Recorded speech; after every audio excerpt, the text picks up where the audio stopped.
everyone! My name is Dazzle and welcome to my channel!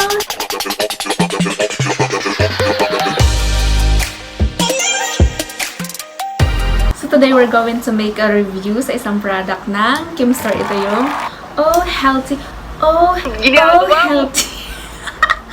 Healthy Portable Blender nila. So ayun, it's been 2.5 years ko na siyang ginagamit. Then nireview ko tong product na to kasi masyado akong natuwa sa kanya kasi tumagal siya sa akin. Then pagka nagpo-post ako minsan sa social media, some of my friends, family, nagtatanong sila kung maganda ba yung portable na yan? Saan mo ba nabili yan? Ganon. Mahal ba yan? Ganon. So ngayon ay, since gumawa na ako ng channel, baka naman, pa-subscribe naman So, ayun. So, since mayroon na akong channel, so maybe this is the time para i-share sa inyo yung naging experience ko dito sa portable blender na ito. Tapos, nung una ko siyang makita online, so natuwa ako sa kanya. So, nagbasa ako ng mga description niya, ng review niya. Tapos, ayun, in-order ko siya. So, nabili ko siya before is, umabot siya ng 1,000 plus kasi yung shipping pa. Medyo mahal siya before, mga 800 to 900 pa siya. Pero ngayon, pag nag-order kayo, mga 500 to 600 na lang yata siya. Tapos, may dalawa siyang color. May dalawa siyang color tong blender na to. Isang black, tapos isang white. Tapos, pipili ka na lang doon. Itim sa puti, sa itim sa puti. Tapos, so ito may hawakan siyang ganyan. May hawakan siyang ganyan. So, napakadaling bitbitin. Tapos, dalawa yung layer nung pangsara niya. Ito talaga yung pangsara niya. Tapos, yung isa ay pang filter. Ganyan. Ayan. Tapos, nakalock din siyang ganyan. So, safe siya. Tumba-tumbahin mo. Tapos, ito. Yan yung pang filter. Pang filter. Filter. Ginagawa siya. Filter. Tapos, ano siya? Ito yung bottle niya. So, anong mayroon doon sa bottle? Ayan, ganyan siya. Yung bottle niya. So, yung bottle niya is, ito yung pinaka-importante. So, guys, pag bibili kayo ng mga item na made of ganito, mga plastic. So, mga plastic na ganito. So, make sure na mayroon na siya, BPA free siya. So, ano ba yung BPA? Ito yung bisphenol. Tama ba? Bisphenol free siya. So, ano ba yung bisphenol? Ito yung chemical na nasa plastic. So, yung ibang plastic, tingnan nyo, hindi siya pwedeng maging reusable or hindi siya pwedeng ulit-ulitin ang gamit kasi may chemical siya. So, ito, kahit ulit-ulitin mo ng paulit is safe siya. So, ayun, safe siya. Ito yung blade niya. Tayo na yan. Mahirap siyang challenging siya pagkagal. So, ayan. Ayan yung blade niya. So, 1, 2, 3, 4. So, ayan yung blade niya. Tapos, yung ibang bumibili, akala nila sira.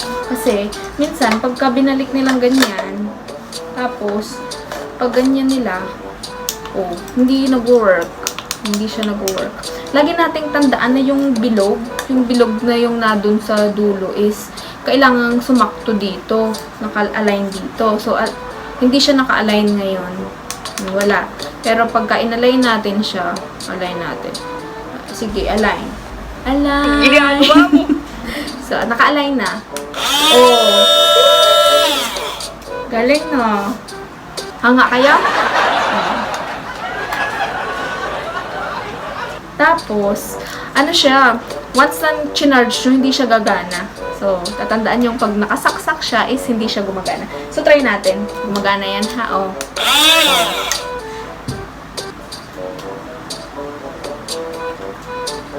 Saksak natin. Ayan. Pag naka-charge siya, guys, ganyan, nag-blink-blink ng red. Pero pagka full charge na siya is, magiging blue na siya. Tapos, yung charging time niya is from 3 hours to 4 hours. Pero ngayon, na lang to mga 2 hours to 3 hours na lang po siya na-charge. Tapos, ito na, hindi na talaga siya gumagana. Kasi, naka-charge siya. Pero once binunot natin, sige, bunutin natin. gumagana na. Ayan. Tapos, pag bago siya, syempre, i-charge mo muna ng full charge. Tapos, pagka na-full charge mo na, syempre, gano'n naman talaga lagi pagka bago yung device natin is, i-full charge muna natin siya. Pero ito, kahit minsan kasi is, pag ginagamit ko ng mga, halimbawa yung loba, tas kailangan ko na siya, kahit minsan 10 minutes na charge ko siya, nagagamit ko siya, nakakaisang inuman akong ganyan. So, gano'n ba ito kadaming laman? So, itong isa, yung normal na mug, ganyan. Normal na mug na ganyan. Isang ganun lang siya. So, ayan. Ay!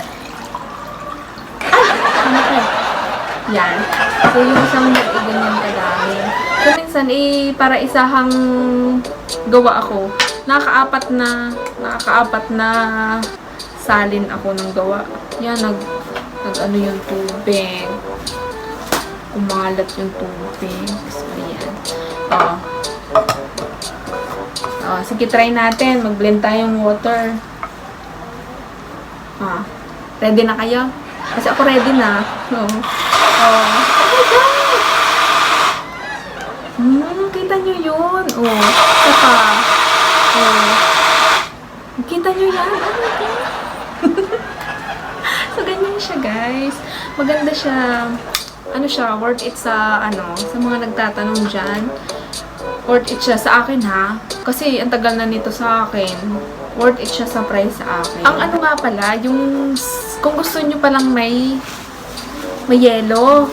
Ayun, naalala ko. Hindi niya kayang magbasag, magdurog ng yelo. So, minsan, ginagamitan ko siya ng ganun. Kung may ganito yung mga mga ref, nagamitan ko siya ng ganun para medyo maliliit. Tapos, kailangan niya talaga yung hindi sobrang tigas na yelo. Ayun. Para kayanin niya. Tapos, yung sa fruits naman is, pagka medyo mga saging, ganyan, banana. Pag banana is, okay lang. Yung size niya is okay lang. Kaya niya. Kasi, syempre, malambot yung banana. Pero, pagka mga apple, chop mo siya ng medyo maliit para hindi sumabit. Sumasabit kasi sa experience ko, sumasabit dito. Pag medyo malaki, pagka sumabit siya dyan, titigil siya. Kailangan mo nang matanggal yung sabit. Kasi, bawal ang sabit. Ayun. So, as siya, sa akin guys, total review ko dito sa item na ito is, sa akin ay siguro yung mga 9 over 9. 9 over 10. Ayan, 9 over 10 siya sa akin. Kasi, nagagamit ko siya anywhere, everywhere. Nagamit ko siya anywhere. Tapos, medyo, mga madami, mga 5 gamitan ko bago siya malobat. Tapos, in case of emergency, kailangan ko, nagagamit ko agad siya kahit hindi naka-full charge. Tapos, yung ko lang sa kanya is yung hindi niya kaya magdurog ng yelo. So, ang niya is yung medyo maliliit na yelo. Pero, ang ginagawa ko, hindi ko na nilalagyan ng yelo, diba? Pipilit mo, hirap na. So, ang ginagawa ko is after ko siyang gawin, so yung drinks ko is lalagay ko sa ref or sa freezer, ganyan. Tapos, ayun na.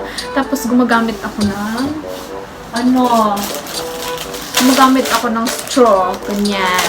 Pwede kang gumamit nung straw na, halimbawa ito. Pwede kang gumamit nung straw na ganito o kaya yung bakal. So, ayan. Tapos, feel na mo.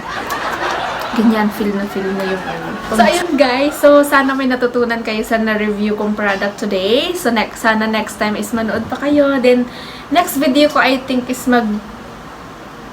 magagawa ako ng video tungkol sa paggawa ng mga shake.